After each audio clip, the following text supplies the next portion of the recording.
This is Eric Rattan of Cannibal Corpse. You are listening to the Scars and Guitars podcast with Andrew McKay Smith. Thanks so much for joining me for this episode of the show, which features Beelzebub, aka Mark Zimmer from the German outfit Mystic Circle. The band is back. The group last released an album in 2006. It's been a lengthy hiatus. They're back, but for the two fellas at the centre of the outfit, that being Beelzebub and his compadre A Blackwar, they haven't recorded together in the group since 1999, so that's a gap of 21 years or thereabouts. I think the album was recorded last year, which makes it 21 years, if you're wondering why I'm saying that.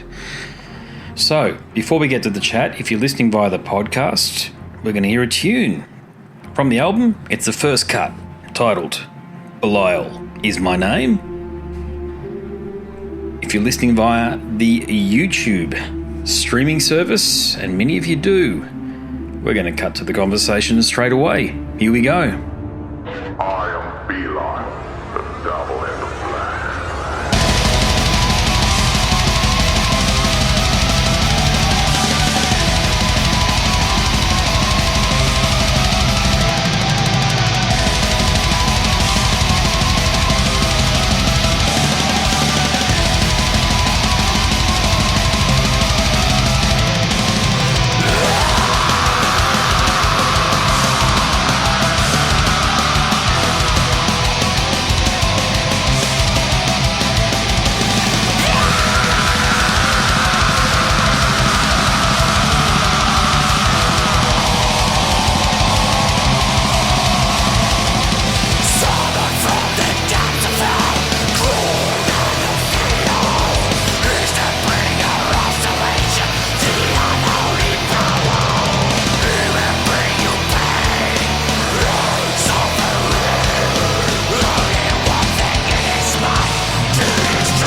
Mark, Hey, mate.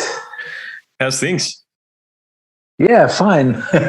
You? Good. Yeah, thanks for taking the time to have a chat. I appreciate that. It was outside your regular schedule, I think, when Anne organised everything. So I appreciate it, mate. Yeah, thank you. Thanks for your interest. Very cool. I think we have half an hour from the record company, so little chat. Yeah, they organize everything. Yeah, cool. Yeah, very good.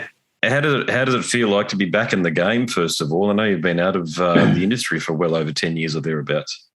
Yeah, I've not been away. I quit music or the music career in 2018.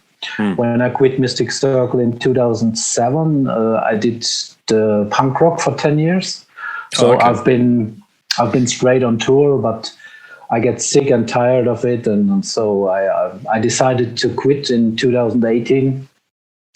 Yeah, I never thought that Mystic Circle is coming back again.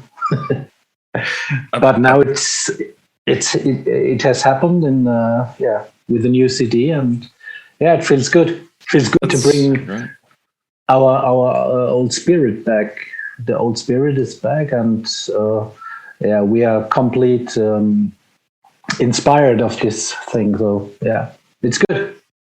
Yeah, a punk band. Tell me what can you describe the punk music that you were playing and the name of the band that you were playing in? Yeah, it's my second passion. It's like, I don't want to tell the name of the band, but it's punk rock and roll. So I was not a leader of it. I only want to go on tour and play music. That's all. So, but it's my second passion, Yeah, no, fair enough. Yeah, no. Yeah. Well, your first passion, if I could call it that, is of course the new album. Courtesy of the band Mystic Circle. It's great to see you guys back and doing your thing. Thank you very much. The new album is a self-titled affair. And look, the first thought that I had when I found out that you were back, the band was back, is that you're bringing things full circle. Excuse the pun. Mystic Circle, you're bringing things full circle. Sorry, had to go there. For the group, do you feel the same way? Well, of course, because when we are not 100% satisfied with that result or with our vision of that, we don't bring out another CD, or another album or another video or something like that. It was clear from the beginning when Blackwall, my partner, and myself, we met at the 23rd of December in 2020. It was one evening for Christmas Eve, and we talked about this Mystic Circle, how it should sound today, and we were complete on the same level. And next day we start to record, pre-record some songs, and we were 100% in it now, and we are complete inspired, and the old spirit is back. So it's very cool. Look, your last record with Swen was in 1999 on the album, which was regarded, I think it's one of your classic albums, so to speak, Infernal Satanic Verses. Do you feel as though this reunion with Sven is like it's a second win insofar as it sets you up for many more years of albums and tours? Well, that's the point. Blackwall and myself, we came together, and we are the founding members. And when we started the band in 1992, we have some visions. We were good friends at this time. We were metal kids. We were punks, young punks, and we want to start dark, satanic, mystical music in that way. And as I said to you before, that old spirit is back. If we hadn't that feeling, we don't release something new. But it's really complete. Like when he quit in '99, it's the straight continuation of that. It's really cool. Okay, sweet. So picking up where you left off, so to speak, from back then. Nice, yeah. And that hints at something else.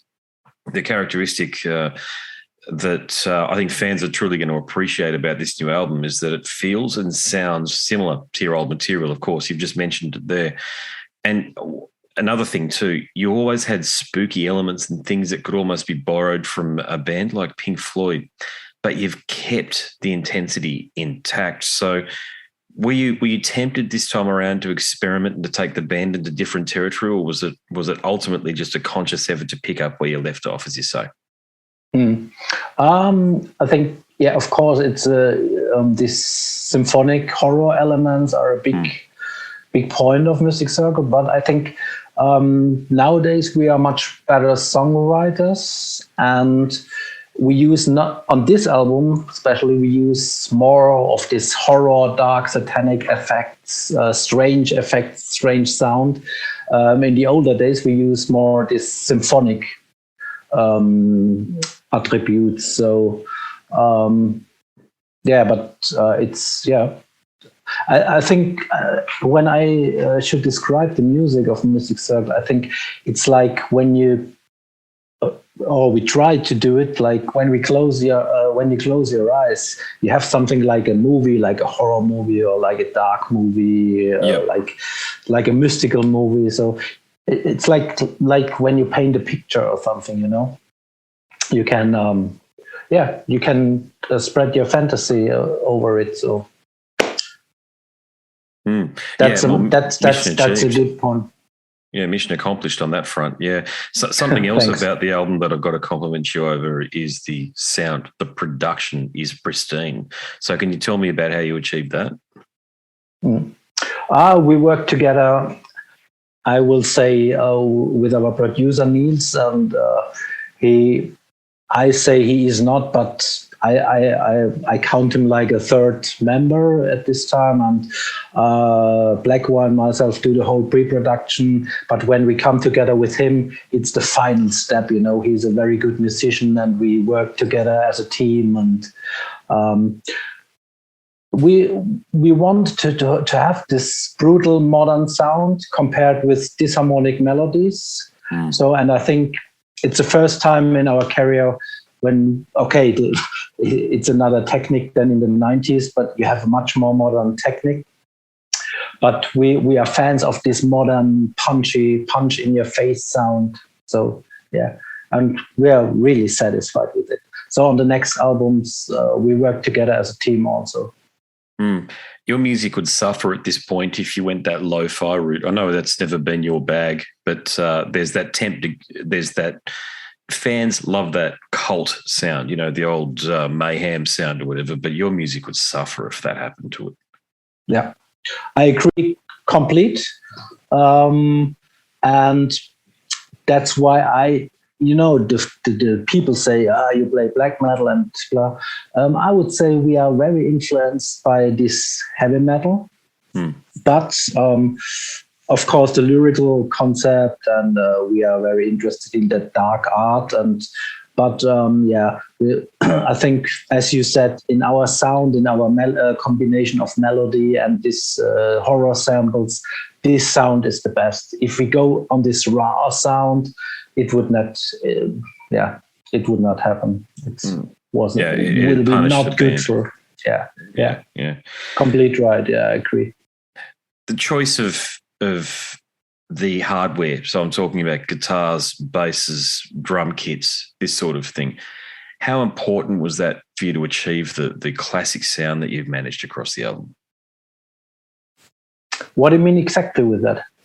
So I'm a musician myself, and I play Music Man basses and I play Gallion Kruger amplifiers. So I know the sound that I'm trying to achieve straight away. And it's a product of about a quarter of a century, 25 years of playing that I've ended up that way. I've tried other things, but that's where I've gone. So for my playing, it's very important for me to have that gear in order for me to feel comfortable. There's the key word, comfortable. So when you're writing a tune, do you go for, say, let's pick, for example, a Fender Stratocaster, or have you got that sort of thing? Are the choices of guitars, are they very important to you being able to create the quality of sound? Yeah. I think for the solos, we use different sounds. It's like a colleague from you asked me that question, but I didn't understand him quite well. We use different sound, different basses. No, the basis is ESP. But I also have this Fender at home. Nice. We use for pre-recording. We use the Kramer. Jackson. Sure. Sorry. Okay. Jackson, Kramer, and ESP. Okay. And also, I got a Fender at home. So, yeah, for the drums we use samples, for example. So, but yeah. Did it take you? I think with it. No, did it take you a long time, though, to experiment with different guitars and sounds and even microphones and the like? Because, as I say, the sound quality is pristine. And, look, you can use plugins, sure, I get that. I get that you can record things very dry and no effects whatsoever and then put all of the plugins under the sun to make things happen. But the source still has to be very good, meaning you have to feel comfortable yourself with the way that you're playing. Of course. Yeah. When we go in the studio, the drum lines are complete finished. So we work with the drum lines down there in the studio and know how it is. We had no problems with it for the beginning. Niels is a very experienced musician also. So we had no problems with that. From the beginning, we said, wow, that is the direction when we first met. And that is what we want exactly then in this, and that's the result. It's exactly what we want to have. Yeah, no, indeed, for sure. But sometimes it's because we have so much in it from the samples. From there is something, there is a small piece. Sometimes you must take care. That you have the right mix, that's the main problem, I think, in our music. Getting the right mix, I agree with you on that point there. So how many editions of the final product, the mix, if you like, did you listen to before you sent it off for mastering? Was that an arduous? Yeah.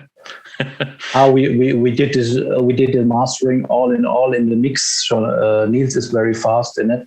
So it was not so much, maybe I can tell. It was different from song to song, maybe in average 3-4, maybe. Okay, gosh, that's not too bad. But we know what we want because we are in tight contact. It's not so that we go 3 weeks in the studio. We are in the studio the whole year. It's like we go once a week. We go to Niels most of the time. But the pre-production, we don't rehearse, Blackwell and myself. When we rehearse, we record songs. That's it. So we record the whole year. It's not like other bands, they go 4 weeks in the studio and then you have to finish it. No, it's like, we work on it the whole year. Yeah. So by the way, we are on the second album in the studio and the third album is almost written. In the pre-production. Nice. Fans are going to appreciate that. So that'll come out within the next 12 months, I take it. The second, we must speak with Atomic Fire Records, but next year it comes out, the second album, I guess. But I don't know when it's. Yeah. I mean, these things are yet to be determined. I get that. Yeah. How did the relationship with Marcus come about then? And Atomic Fire, of course. Marcus is very old. I can say he's a friend of us. He did the promotion of our first record, Morgenröt. It was in 1996, so he knows us about 25 years now or something. And we are always in contact. He went to Nuclear Blast at this time. Yeah, and then he started his great Atomic Fire record label now. So it's fantastic. Yeah, it was great to see you guys back because Marcus has a killer ear. And you look at that roster on Atomic Fire and you think, how can it get any better? And then you guys join. And I mean that when I say that because there's some legacy bands that are very important to fans. You're one of them. So I take it from what's your, I mean, this is not really a question about you guys, but your relationship with Marcus, from your perspective, do you see that he's just moved into total passion project territory where he's signing the bands that he loves? I guess because first you must say we deal with complete passion metal guys, but you also deal with one of the best team and promoters and workers in the music business. So I think Marcus, of course, sign bands he likes, but also he sees potential, commercial potential. Otherwise, I see both sides, and I must say, since we are on this label, it feels like family. It's a big family. They complete stand your back. It's like you can you can realize your whole visions. We are almost every day in contact, and it's really great. It's the best thing, the best label we ever had. So, yeah. I'm glad you talk about the aspirational aspect of the band, because a lot of underground, when I say underground bands, I think you know where I'm headed. They go, no, we just do this for the art. We don't care about the audience. But I don't see how that can ever be truly the case. So for you guys, I know you've got great success in Europe, but success in America, do you get a lot of fan emails and comments and the like? And, when you see the demographics of where your listenership is, because North America is the commercial bonanza, let's face it. I mean, that's the biggest single market. Do you think you got a shot this time around at even greater success in North America?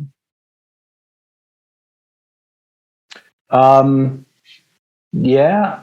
I guess, it could be. It could happen because you always must say this music, what we play, is a Europe thing. So, like death metal, in my eyes, is from the States, but this black metal is complete Europe. And I think.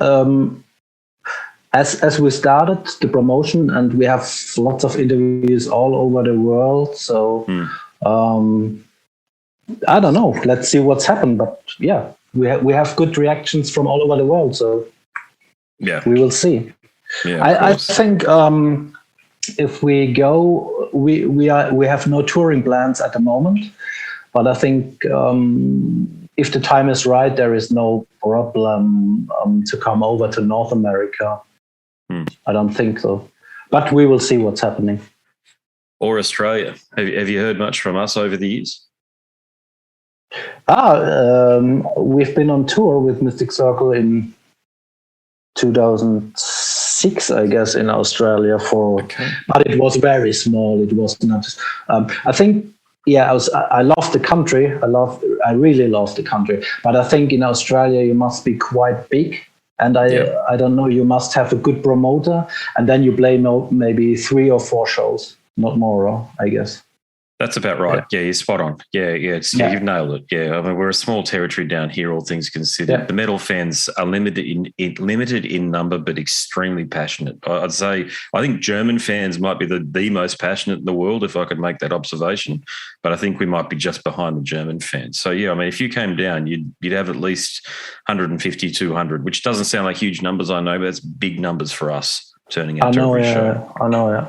But if we come over, we must play with bigger headliners or something. But it as I said before, live playing is not planned for the moment.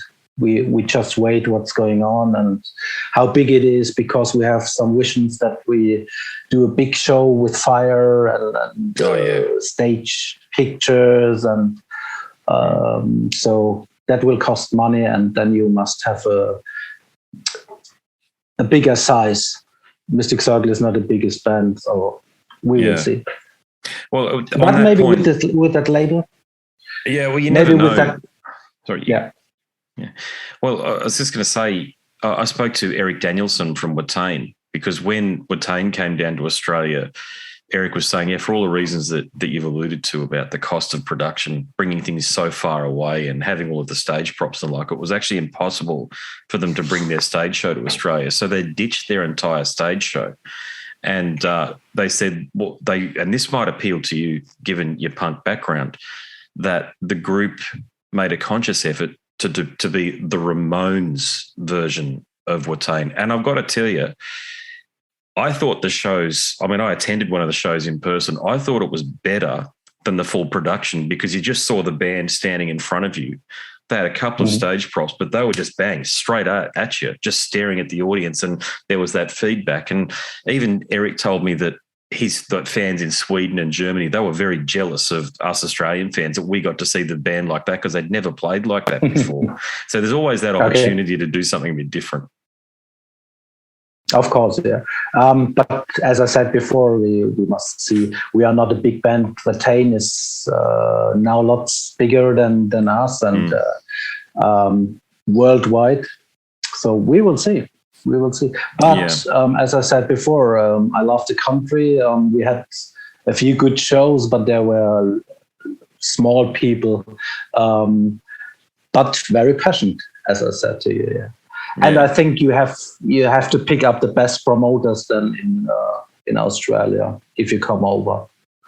Yeah, there's not too many. And I think the Soundworks, Dicey, a fella called Dicey who's brought out Behemoth, Watain, all of this sort of stuff. Yeah. Like, there's a couple of very, very good promoters that really know their shit. Dicey was the one that handled Phil Anselmo when he came out. Remember when Phil Anselmo came out and there was the issues in New Zealand where the authorities there said, you can't come here or what have you, and you can't play there. And he handled all of that stuff there. And I know Dicey, and he's a total pro in that regard. I think if you can handle something like that, you can handle almost anything that you get thrown at you, because what the mainstream media is like, mate. They've got their narrative and they pick up on things and tend to focus on only the most negative aspect of something, So, but flipping the subject slightly, your lyrical themes this time around, were there any particular topics that you wanted to address specifically across the album? Well, when I think when you listen to that album from the beginning till the end, I think you can easily listen it. And it sounds a little bit like the concept album, but it is not. It's from the lyrics, not. But when you go deeper in it, from the musical aspect first, you hear it once, you hear it twice, you hear it 3 times, 4 times. You always discover little things. I think you must go fully into it. And it opens a world of darkness, of horror a little bit, and from the musical side, it's not only the satanic aspect, it's also mystery things. It's also about, for example, one song is about a werewolf, a wolf demon. So we are not, or about demons, about Armageddon. We are not only interested in this satanic aspect. We are interested in this whole area of mystical stories, of legend, of old ancient legend, of horror stories. It's really cool to discover this whole area. It is. You're right. Yeah. Just talking about your interest in Satanism, are you more like veer toward the LaVey philosophy, or is it more of a theistic philosophy? Yeah. To me, the sign of Satan was always strong, and it was never a negative figure or something. It's when I was younger, it was more a thing of rebellion. Of rebellion side. Now it's more a sign of inspiration. But I also must say, to me, till now, it's also a sign against this conservative, against this institution of the Holy Church, which is completely ridiculous, in my eyes. it's still when I go, for example, when I go write lyrics or something, I close my eyes and I use this energy.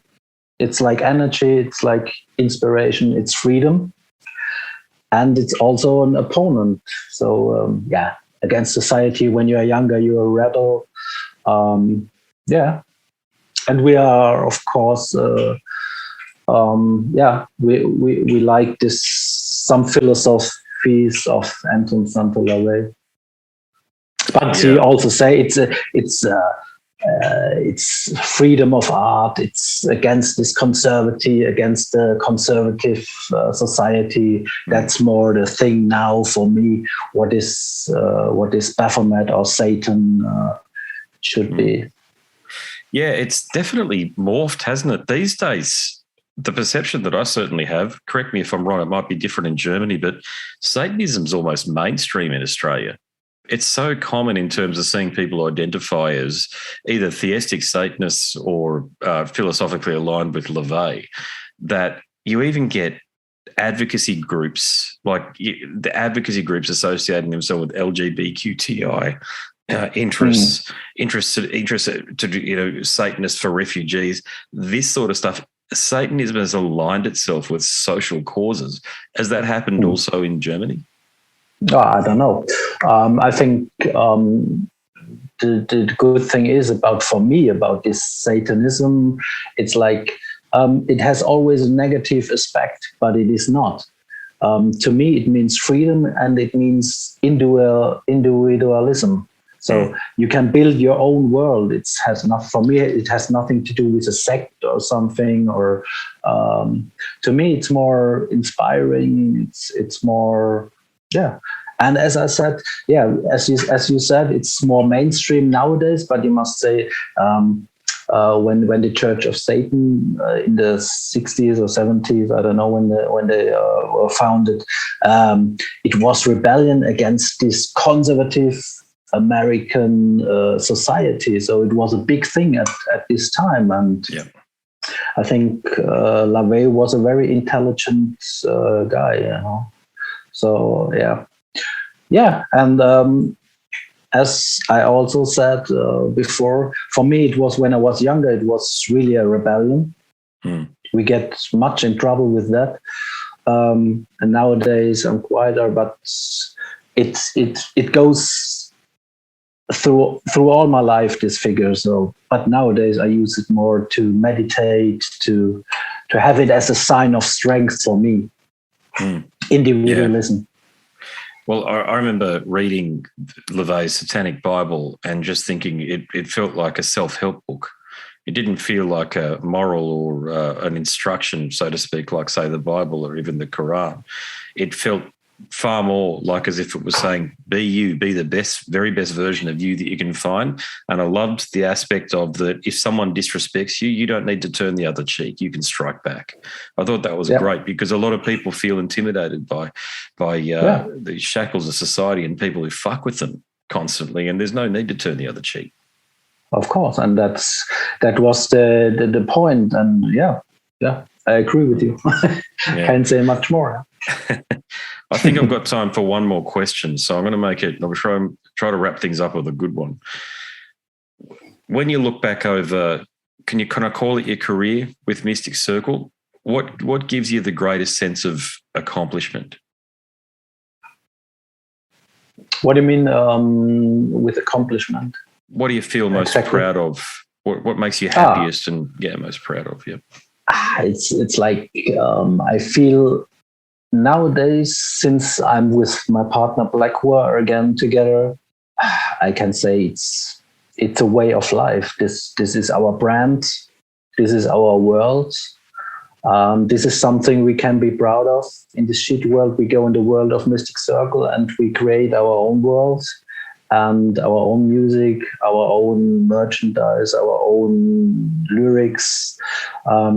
It's great. All in all, this package it's life for me. It's like it goes through my life for 30 years, more than 30 years now. So it's cool.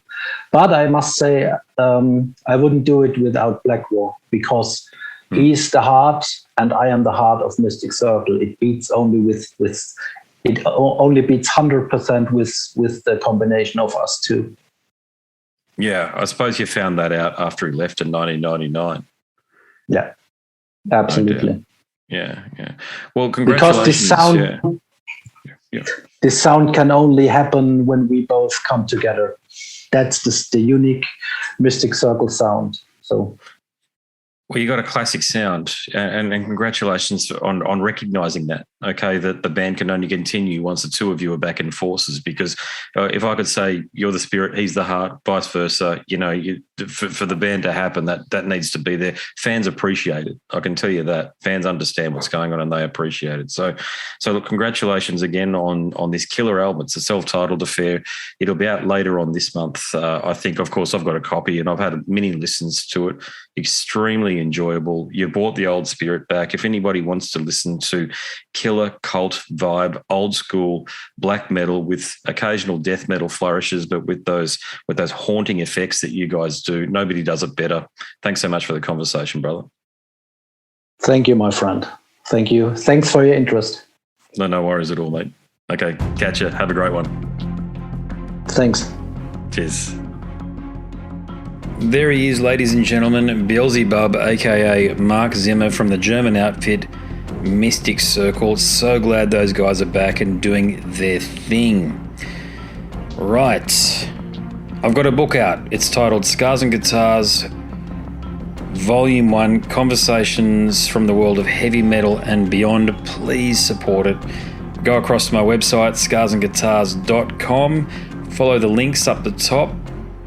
There's a tab that says books, and you can, depending when you listen to this, of course, it's only a few days before the 20th of February, so you can pre-order it now. After the 20th of February, it should be on Amazon. So if you're a Kindle user, go ahead, download it. But look, you're all media savvy these days. You can go to any of the marketplaces. There's about 7 or 8 marketplaces from which you can download the book from, and you can convert it into the is the word technology or the format? Sorry, the format. That's the correct terminology of your choice. And you can read my book, which is all about the podcast. It's an autobiographical account of my perspective on many of the conversations that I've conducted for Scars and Guitars. It should be obvious per the title, but just in case it isn't, I've given that explanation. My name is Andrew Mackay-Smith, and I'm the host of Scars and Guitars, and I've just written the Scars and Guitars book. Until next time, it is a very goodbye for now.